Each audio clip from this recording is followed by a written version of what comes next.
ఒకప్పుడు చక్రం తిప్పిన నాయకుడు ఇప్పుడు ఎవరో గుర్తు చేస్తే తప్ప ఠక్కున గుర్తుకు రాని నాయకుడిగా మారిపోయారు. మొన్నటి ఎన్నికల్లో ఈసారి సీటు ఇవ్వరని డౌట్ వచ్చింది. కానీ చివరి నిమిషంలో ప్రత్యేక కారణాలతో పాత నియోజకవర్గంలో ఆయనకే ఇవ్వాల్సి వచ్చింది. ఎలాగైతేనేం మరోసారి నిలిచారు, మళ్ళీ గెలిచారు. కనీసం ఆ పదవైనా దక్కిందని ఆనందపడాలో, అధినాయకత్వం తమ నాయకుడిని పట్టించుకోవడం లేదని బాధపడాలో తెలియని అయోమయంలో ఉంది ఆయన గారి అనుచరగలం. ఇంతకీ ఎవరా నాయకుడు?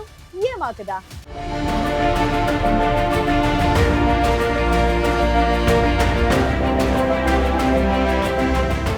ఓటమి ఎరుగని నాయకుడు, జెండా ఏదైనా తనదైన ఎజెండాతో రాజకీయం నడిపే నాయకుడు, ఉత్తరాంధ్రకే తిరుగులేని నాయకుడు. పార్టీ ఏదైనా గెలవడం, ఆ తర్వాత అధికార పార్టీలో మంత్రి పదవి చేజిక్కించుకోవడం ఆయనకు వెన్నతో పెట్టిన విద్య అని అంతా చెబుతూ ఉంటారు.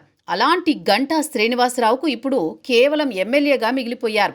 అడపాదడపా మంత్రులతో కనిపిస్తున్న మిగతా సమయమంతా ఒంటరిగానే ఉంటున్నారట ఆయన.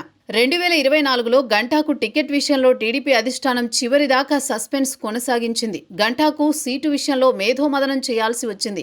ఒక సందర్భంలో టికెట్ ఇవ్వకపోయినా పర్లేదనుకున్నా చివరికి అనివార్య పరిస్థితిలో భీమిలి సీటు కేటాయించారని చెప్పుకుంటారు.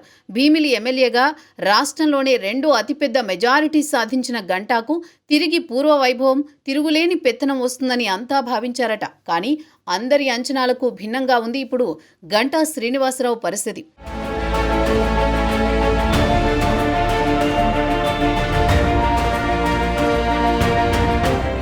విశాఖలో అతిపెద్ద నియోజకవర్గం భీమిలి. విశాఖ నగరానికి చుట్టూ ఉంటుంది నియోజకవర్గం.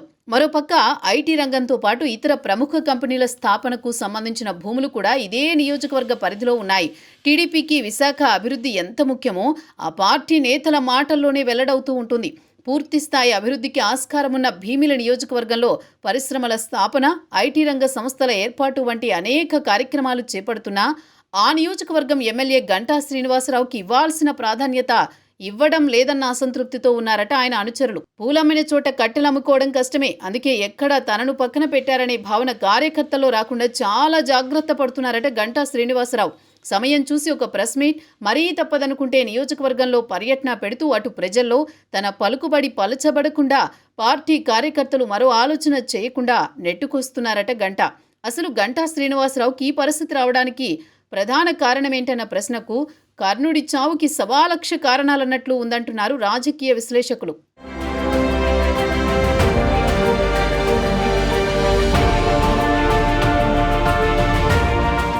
గతంలో అన్నీ తన కనుసన్నల్లో జరగాలని భావించిన గంటా శ్రీనివాసరావు పార్టీలో కీలక పాత్ర పోషించారు. ఉత్తరాంధ్రలో తన సామాజిక వర్గానికి చెందిన నేతలను అక్కున చేర్చుకుని వారిని తన కోటరీగా మార్చుకునే ప్రయత్నాలు చేశారంటారు.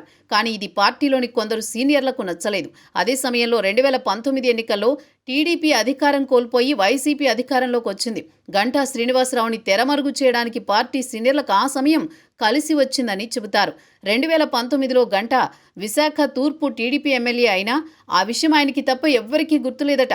అదేం విడ్డూరం అనుకోవచ్చు, కానీ ఇదే నిజం అంటున్నారు అక్కడి ప్రజలు కూడా. అధికారం లేనిదే బండి నడవదన్న అపవాదు గంటా శ్రీనివాసరావుపై ఉండనే ఉంది. వైసీపీ అధికారంలోకి వచ్చిన తర్వాత ఆ పార్టీలో చేరిపోవాలని ఆయన ఆలోచన చేసినట్టు చెబుతారు. అయితే మంత్రిగా ఉన్న మరో సీనియర్ లీడర్ దీనికి ససేమిరా అన్నారట. ఆయనొస్తే నేను పార్టీకి దూరం అవుతానని వైసీపీ అధినేత దగ్గర కరాఖండిగా చెప్పేశారట. దీంతో వైసీపీలో గంటా చేరిక వ్యవహారం వెనక్కి వెళ్లిపోయిందంటారు.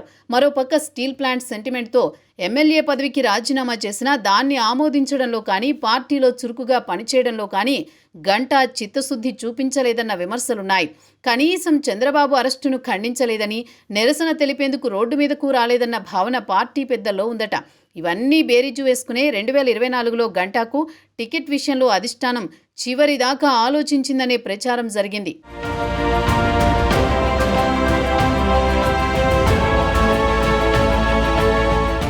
మొన్నటి ఎన్నికల్లో ఓ దశలో గంటా కూడా ఆశలు వదిలేసుకున్నారంటారు. కానీ కొన్ని బలమైన శక్తులు చంద్రబాబును ఒప్పించడంతో చివరి నిమిషంలో గంటాకు సీటు ఖరారైంది. గంటా మళ్లీ గెలిచినా పార్టీలో ఆయనపై ఉన్న అభిప్రాయం మాత్రం మారలేదని టాక్. సో మంత్రి పదవి సంగతి దేవుడెరుగు, కనీసం పార్టీలో పార్టీ కార్యక్రమాల్లో అయినా తనకు ప్రాధాన్యం పెరగకపోతుందా అనే అంతర్మథనంతో ఉన్నారట గంటా శ్రీనివాసరావు. తన వారసుడికి రాజకీయ పాఠాలు నేర్పించేందుకు సిద్ధమైన గంటా ప్రస్తుత పరిస్థితుల్లో పార్టీ పెద్దలతో మాట్లాడి కుమారుడికి పార్టీ బాధ్యతలు అప్పగించేలా చేసుకుంటారో లేదో చూడాలి. మరి అసలు ముందు మళ్ళీ తన ప్రాధాన్యం పెరిగేలా చూసుకుంటారా, లేదంటే అలా కాలం గడిపేస్తారా అన్నదే ఉత్తరాంధ్రలో జరుగుతోన్న చర్చ.